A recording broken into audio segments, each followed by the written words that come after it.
Thank you very much, Secretary Nielsen. Great job you're doing. It was a wonderful introduction, and your leadership as the Coast Guard's Service Secretary has been very much appreciated and respected. Thank you very much. Great job. Thank you as well to our great Vice President, Mike Pence. Please stand up, Mike, for joining us today. I'm thrilled to be here with the brave men and women of the United States Coast Guard. You are America's first line of defense. The best of the best. These are exciting times for America. We are being respected again. Amen. We're being respected abroad. And we are restoring our wealth Amen. at home. It's about time. Yes. Yes. Yes, Mr. President. Yes. We've reached yet one more historic milestone, with 3.8% unemployment just announced and another all-time record low African American unemployment, Hispanic unemployment at an all-time low in history. We're very honored by that. And by the way, for the women out there, the lowest unemployment in 19 years. Yes. Absolutely. And I'll be soon saying that will be in history also, very soon. That won't take much longer. We're honored to be joined for today's ceremony by Director Coates, Dan Coates. Where's Dan? Thank you. Thank you, Dan. Director Alice, Commissioner McAlennan, Administrator Long, and Acting Director Holman. He's done a fantastic job, along with many of our senior military leaders, General Dunford, General Selva, Admiral Richardson, General Goldfein, and General Langell. Where is everybody? Stand up. These are serious, powerful, incredible people. Please stand up. Great people. Thank you. Incredible people. We're gathered together today for a truly special occasion. We are here to mark a change in command of the United States Coast Guard and celebrate the incredible career of its 25th Commandant, Admiral Paul Zukhoft.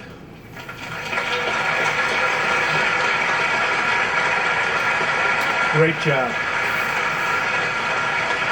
He's got his family here. They're very proud. They should be. And Paul, I have to tell you on behalf of the American people, I thank you for a lifetime of noble service. Congratulations on everything you have achieved. For nearly half a century, 45 years, Paul has proudly worn the Coast Guard uniform. That's a long time. You don't look that old. That's amazing. 45 years? 45 years. How good does he look? 45 years. Must be something awfully good happening in the Coast Guard. In that time, he has led every kind of mission, and he has never backed down, ever, ever, ever. He's never lost a challenge. For the past 4 years, Admiral Zukhoft has led his brand and this brand of the United States Armed Forces as Commandant, and he has led with extraordinary skill and devotion and pride. Today, we also thank Paul's wife, Fran, for her own service over the years, including as a devoted mentor and representative for military families. Fran, please stand up. Thank you, Fran.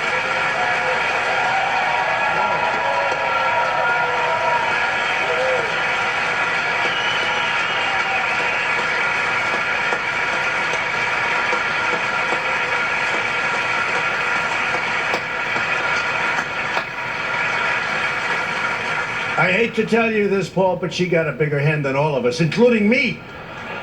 I don't know if I'm happy about this, Paul. Thank you, Fran. And Fran, we're grateful for everything you've done to advance the Coast Guard mission. It's been a lot. We're also joined by the Admiral's mother, Marge, his brother, Eric, sister Karen, son Brett, daughter Heidi, and granddaughters Stella and Adalyn. Stand up, family. Come on.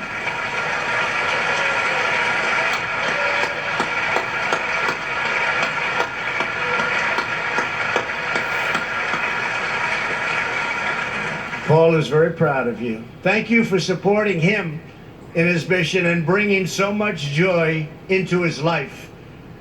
Throughout the Admiral's tenure, he poured his heart and soul into the service of our nation, and he brought remarkable vision to the task of ensuring the Coast Guard's rightful place at the forefront of American security and prosperity. Everyone here today understands a crucial fact. America is safe because our Coast Guard is strong. Yes.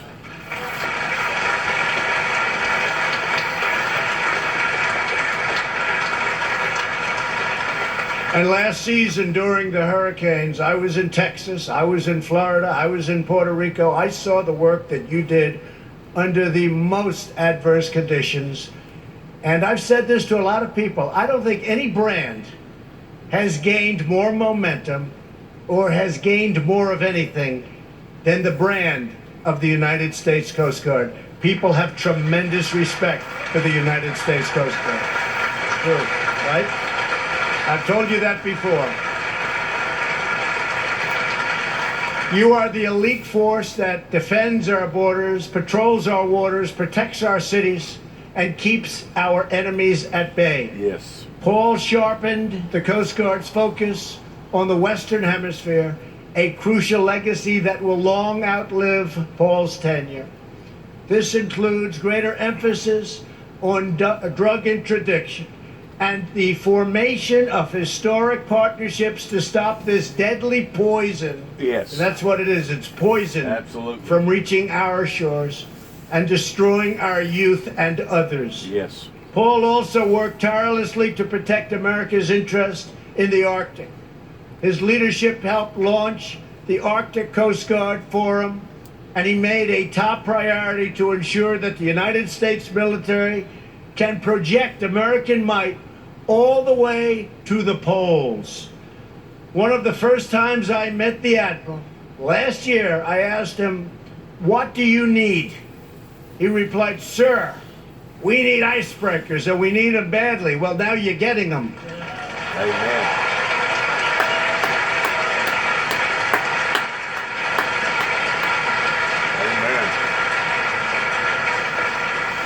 And to be specific, I'm pleased to report that the Coast Guard is now on course to receive its first new heavy icebreaker in more than 40 years, and plenty other ships and boats and equipment and everything you need. Our new budget, just passed, $700 billion this year, $716 billion next year. You're going to be very well taken care of. Yes. You're going to have to split that with a few others, but that's okay. You're splitting it up a little bit, but that's a lot. Never been anything like it. We have the greatest equipment in the world, and we make the greatest equipment in the world right here in the United States. We're committed to a military and security budget that funds and recognizes the Coast Guard's vital role. There is no better investment than giving you the tools you need to keep drugs, criminals, and terrorists out of our country.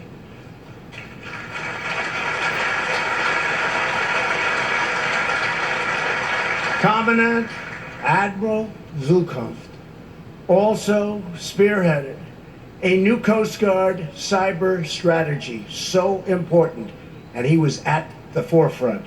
He recognizes that we must harden our industry, ports, and waterways against cyber intrusion. Yes. Paul's stellar record of achievement is a testament to his talent and to his leadership, but it's also a testament to the amazing talent of our Coast Guard men and women who carry out their missions with excellence every single day.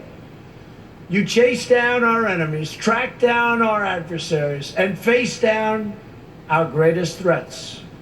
Nobody like you. You secure our borders against traffickers, Right. smugglers, Right. criminals, Right.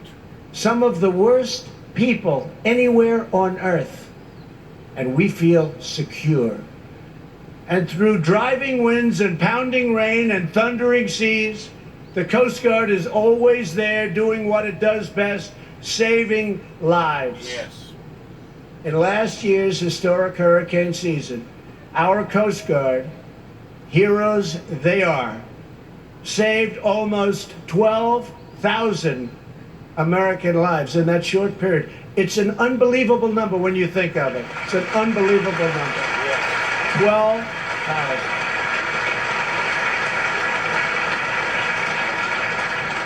And I got a little education. I asked the Admiral, when that big monster is coming in this case to Texas, and it was coming in, they've never seen a water dump like that, I think, in history.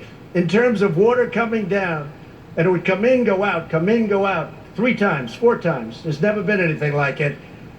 And his guys and gals, they just followed that thing back and forth, and you were all over it. I said, how dangerous is it? He said, sir, you don't want to know. I said, can the boats ever go down? You know, we have great equipment. Can the boats ever go down? And he said, yes, sir. And that was when I decided I won't be joining the Coast Guard. But he said, they go down. No matter how good you build them, they can go down with those big, powerful waves, can't they? So, great job. That was an incredible job you did. Thank you.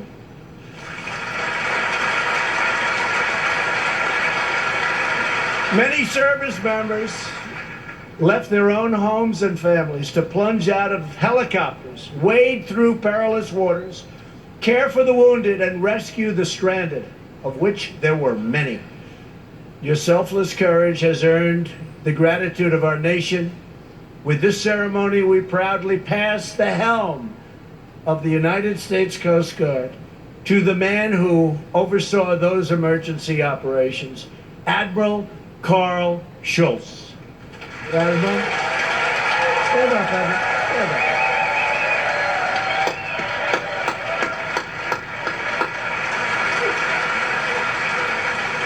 As commander of the Coast Guard, Atlantic area, Admiral Schultz took responsibility for the Coast Guard response across the Gulf Coast, the Atlantic, and the Caribbean. I have complete confidence that Carl will carry out his new mission with the same talent, strength, and devotion that have characterized his entire career. He has had an incredible and very brave, but an incredible career. Carl, we congratulate you and we thank you for answering this call to service.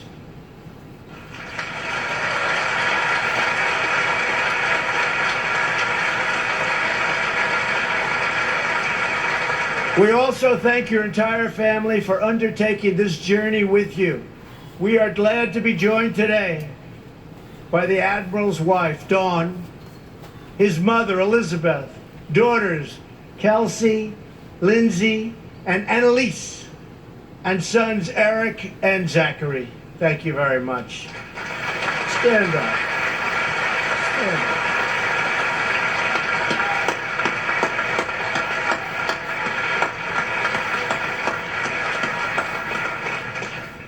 As we observe this change in command, it is a great moment, not just for the Coast Guard, but for our entire nation.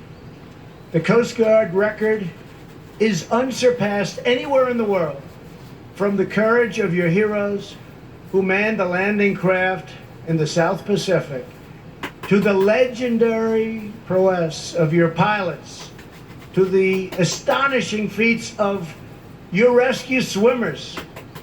Your service makes all of America proud. We are very proud of the Coast Guard. More so today, I will tell you, more so today than ever before.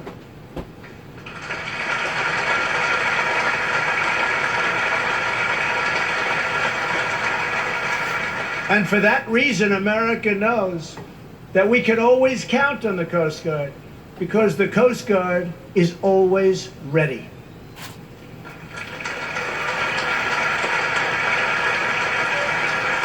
Now, Admiral Zukov, would you please step forward so we can formally recognize your accomplishments?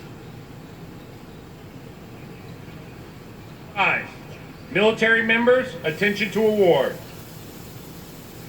Citation to accompany the award of the Homeland Security Distinguished Service Medal, Gold Star in lieu of a second, to Admiral Paul F. Zunkoff, United States Coast Guard. Admiral Zunkoff is cited for extraordinary meritorious service to the government of the United States in a position of great responsibility as the 25th Commandant of the United States Coast Guard from May 2014 to May 2018. Leading the 88,000 active duty, reserve, civilian, and auxiliary volunteers in the Department of Homeland Security's only armed force, Admiral Zunkoff transformed the organization's strategic focus to best meet our nation's vast maritime interests and cement our service's standing as the world's premier Coast Guard.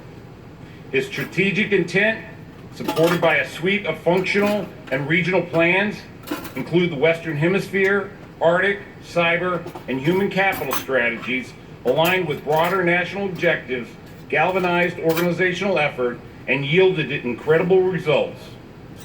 Under his leadership, the service enhanced international partnerships and surged assets to extend the maritime border and combat violent criminal organizations threatening regional stability.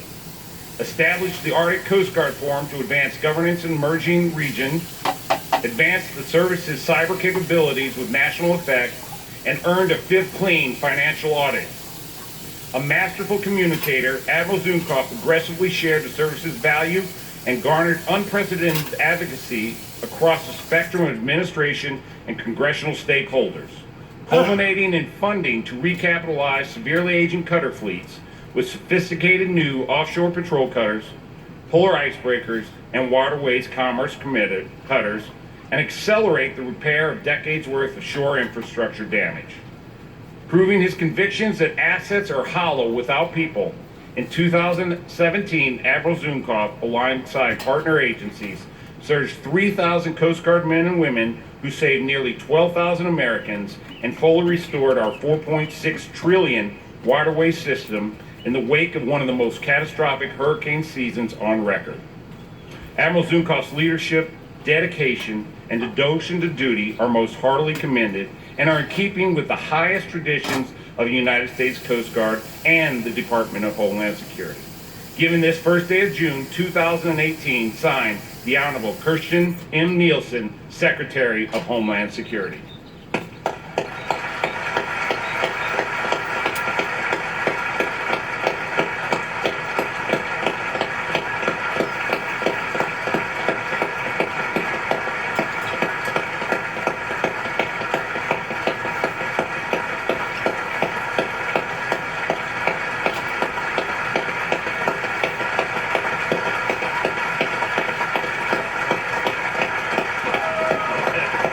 Standing ovation and round of applause, and what an iconic moment to have the President of the United States standing to your left and listening to him speak so highly about two admirals in the Coast Guard. The President speaking at this U.S. Coast Guard change of command ceremony, the President thanking Admiral Paul Zunkoff, recognizing him for his 45 years in the Coast Guard. He will retire after this, and there you have it, welcoming in the new 26th Commandant, Admiral Carl Schultz. Homeland Security Secretary Nielsen announced the nomination by President Trump back in March, and again, Zunkoff will be retiring following the change of command. But kudos to the Coast Guard. My sister was in the Coast Guard. Oh, yeah? Many people do not know, and it's an amazing branch of our military, so congratulations. Absolutely, to Admiral Zunkoff and also to the new Commandant Schultz. Reports from North Korea indicate that Kim Jong-un has not changed his stance on denuclearization, as one of his top aides heads to the White House today to hand-deliver a letter to President Trump. So what does this all mean for a potential June 12th summit? Fox News senior strategic analyst and retired four-star General Jack Keane joins us now. Good morning, General. Yeah, good morning. The initial reports were that Kim had agreed to denuclearization, which of course is a key point in all of this. Has he changed his stance now?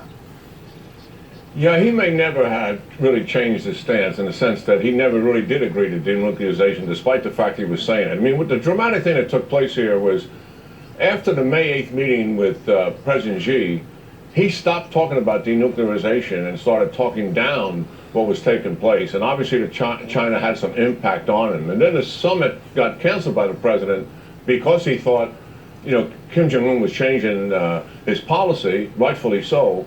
And now we're back moving towards the summit, largely because the North Koreans are trying to convince us that one, they want to have the summit, and two, they're willing to make some accommodations to us. But if you listen closely to what Secretary Pompeo said, while he said we made big progress, he said challenges and differences remain, Rick. And that tells me that he clearly has not, Kim Jong-un has not agreed, or his envoys, with the president's position, and those differences likely are significant. Well, we keep hearing we have to be skeptical of Kim's regime. So how do you negotiate with a lack of trust? Well, that's a challenge Very that all cautiously. previous presidents have faced with a totalitarian regime that represses its people and lies and cheats and has always manipulated. Right. But I got to give this administration some real credit for taking this on. Maximum pressure economically, the threat of military options, and getting 3 resolutions out of the UN. They deserve credit. They're dealing with a thug and a killer. But we've dealt with thugs and killers before, and that's just the reality of it. It is the right thing to do to try to get these nuclear weapons out of their hands voluntarily. If that doesn't happen, we're going to go take them from them. That's where we're heading. The other big question, General, is if there is a no-nuke pact with North Korea, would it be enforceable? Well, I think what Secretary Pompeo and our diplomats are trying to do, and in the negotiations, is just that. First is what they got to get. This is what they got to get, Rick. They got to get them to identify all of their nuclear weapons that they have, and we're not certain about how many they have, and where they're located, plus their storage sites, their fuel sites, their research sites. They have to give us all of that. And then we have to put in play with them a process to verify that they're disarming and dismantling, and we have to be there to watch that with some other inspectors. The United States has got to be in it. We can't turn this over to the IAEA, you know, who gets manipulated regularly by our adversaries out there. So those are the things they're trying to negotiate. But that's tough. That's tough going. Of course. And quickly, General, you think the North Koreans have far more at stake here than we do? Oh yeah, he knows he needs some relief here. He's got economic pressure on him, and he's got the potential of a military option coming where he loses everything. So, but that doesn't mean that he will not try to manipulate and obviously get the best negotiated deal out of this he possibly can. Right. I don't expect much from this letter at 1 o'clock. I think it's just his willingness to go to the summit. I'd be stunned if he makes any major concession in that letter. Well, we certainly appreciate your insight, General Jack Keane. Thanks for being with us today. Yeah, good talking to you, Rick. It's all the buzz on social media still. Comedian Samantha Bee apologizing for her vulgar comment about Ivanka Trump. But is that enough? Why some conservatives say there is a double standard at play. Dreaming of a better night's sleep? Your dreams come true with the lacrosse comforter from thecompany.store.com. Assembled in America and